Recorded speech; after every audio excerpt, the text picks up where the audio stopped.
ভারতের মাটিতে যিনি ভালোবাসা, শান্তি আর মানবতার আলো ছড়িয়ে দিয়েছিলেন তিনি হলেন খাজা মঈনুদ্দিন চিশতি রহমতুল্লাহি আলাই, যাকে মানুষ আজও ভালোবেসে ডাকে গরিব নওয়াজ, অর্থাৎ গরিবদের বন্ধু।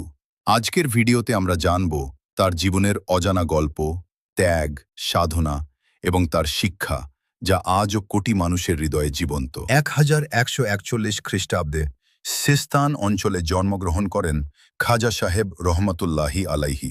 ছোটবেলা থেকেই তিনি ছিলেন ভদ্র, শান্ত ও ধর্মপ্রাণ।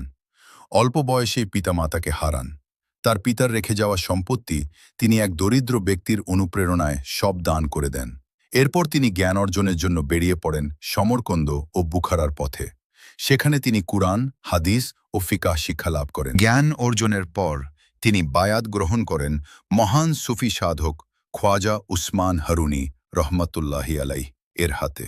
প্রায় ২০ বছর তিনি তার পীরের সান্নিধ্যে থেকে আত্মশুদ্ধির শিক্ষা লাভ করেন। এরপর তিনি পবিত্র মক্কা ও মদিনায় সফর করেন।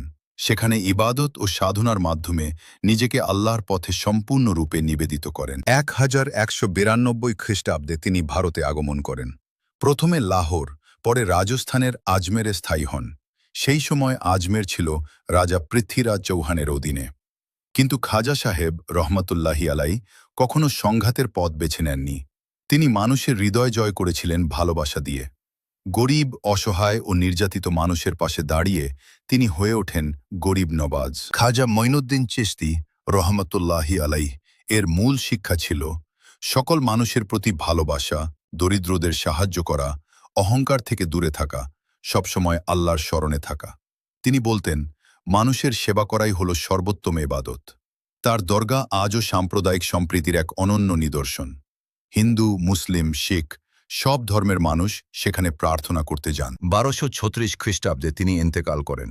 তার মাজার শরীফ আজমের শরীফ দরগা নামে বিশ্বজুড়ে পরিচিত। প্রতি বছর ওরস শরীফে লাখ লাখ ভক্ত সমবেত হন।